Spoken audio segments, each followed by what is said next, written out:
You're welcome back, and it's time for Showbiz. The lovely Miss G is here, looking bright and pink. Like bubble gum. Oh, I see. You always find something to attach to the colors. I should be learning from you. Pink as bubble gum, yellow as the sunshine. And that's all you say. So I'm just going to bring in green and hear what you say. But when you hear...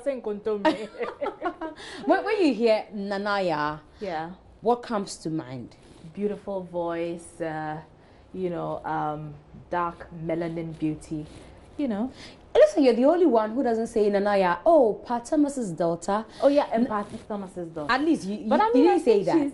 You didn't say Nanaia, oh, Kojoenchi, you know. Yeah, well, I mean, I first heard about Nanaia on Kojoenchi's album, Emrika, right? Yeah, exactly, yeah. But I think that she's been able to come into her own now, so... She doesn't think so. She says she wants acceptance. She wants people to accept it. She doesn't want to hear Nanaia, Pat Thomas, Nanaia, Kojoenchi. Yeah. She wants to be an artiste of her own, and she thinks people think that she's a legend. Yet she doesn't have an album yet. So let's hear it. I'm an artist. I'm a solo artist. I've always been. That's how I started out to be. I never started out to be a backing singer. Okay. Now, before the Kojo thing, I was out there doing my own thing. KKD was like, he's like a huge fan. And so almost at every show that I was on, KKD was emceeing, and he was, you know, KKD gave me so much love to today. And almost every week or every other week, I was in the newspaper. Nanaia Ejem is born. Nanaia, the daughter of Patamas, the sensational Nanaia. Like, I was everywhere. Miss Ghana 95. SOS. I was doing lots of free shows. I was out there as a solo artist, a teenager. The only thing I hadn't done was released an album. So I'm sure Kojo heard about me and stuff like that. So my manager took me to meet him. You know, he was getting ready to do the 24th night. I think this was 94.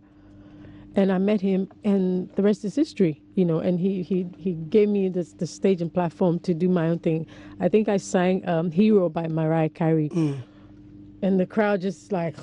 died, you know, because I'm small, I'm tiny, I'm petite. People see me, oh, this little girl. I got a lot of, I got a lot of that because people didn't think, you know, okay, yeah, her father's part of my and so kind of thing, until I opened my mouth to sing, and it's like, whoa. And I got a lot of that, and so it's like, after, you know, a few years later, it's like, wow. And so I did the songs with Kojo. I was in London for a bit. Emrika was like the biggest hit. But that wasn't me. That wasn't my album. It was for Kojo. Kojo's the legend. He was the legend. He still is. I just got featured on these albums. But now, I need to be given the chance. I need to be recognized as the artist, Nanaia the artist, not Nanaia the singer, not Nanaia of Kojo fame, not Nanaia Patomas' daughter. Nanaia the artist, Manye one. Because that's who I am. That's who I've always been. Yes, I did backing vocals. I had to do that. Everyone they call him Kojo. I call him my honey.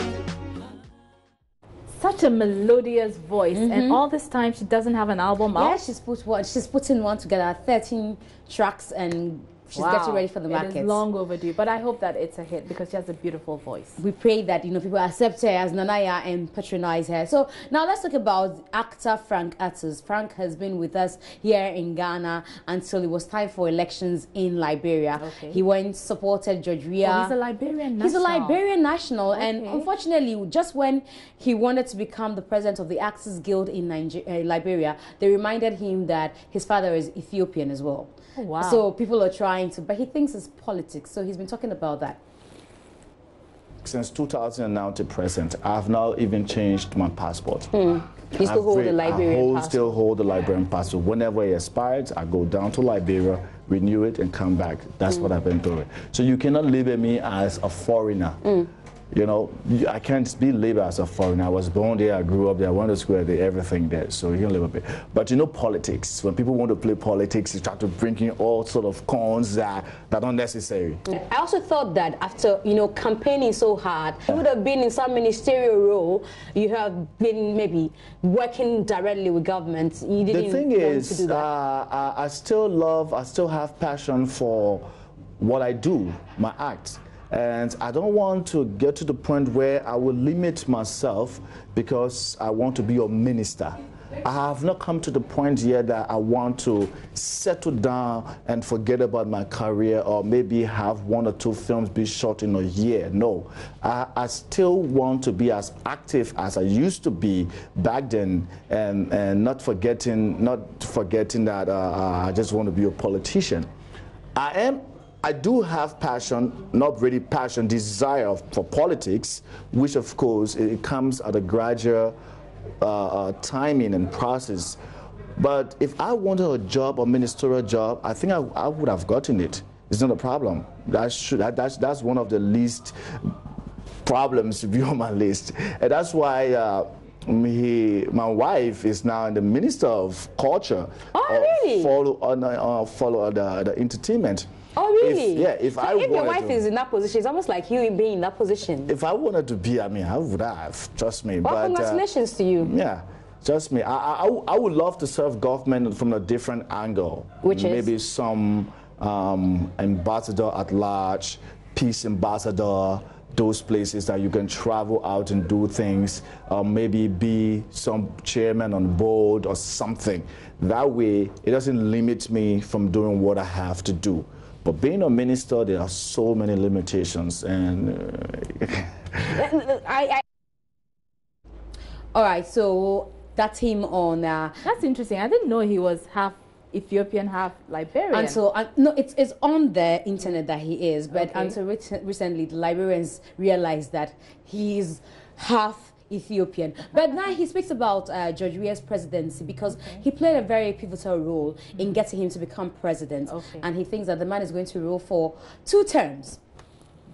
there are so many lapses I saw in other candidates. There are so many lapses I saw in other candidates. Their presentation, their lifestyle, their family orientation, so many different things that I saw. One of the candidates during campaign, his wife was handling the campaign, whereas you should have a campaign chair.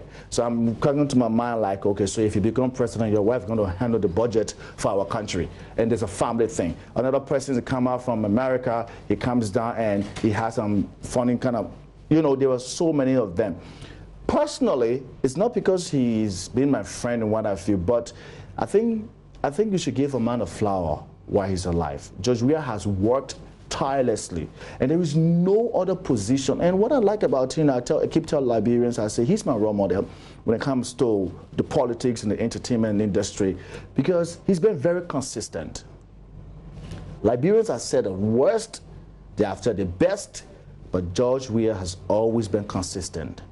And there's no other better position that George Weah could have gotten for Liberia apart from being president. And I tell you, the Constitution states that after every 6 years, you can run again in one of you. But George Weah is going to go for 12 years, if not 21 years.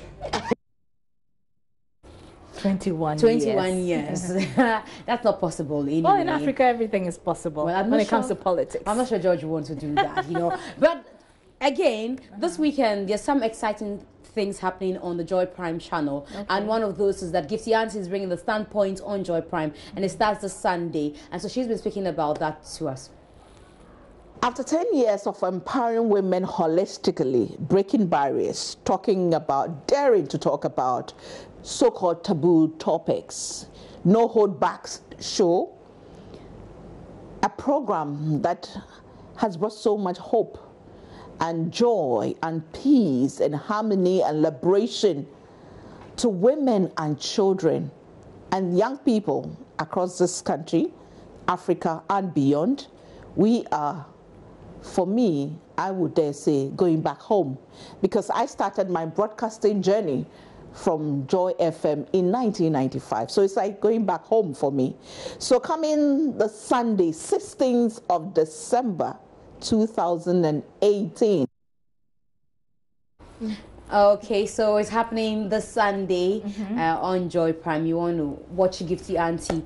And that will be it for the week. I'm going to have a great weekend. Madam a lot Pink of things Lady. happening. Hey, Kumasi, expect me. I'll be there for a short while. We're coming for Kwame Eugene's concert. So we're bringing you much more by Monday. Miss G, yo. Yeah. All right, thank you, Miss G, for that update on the entertainment front. And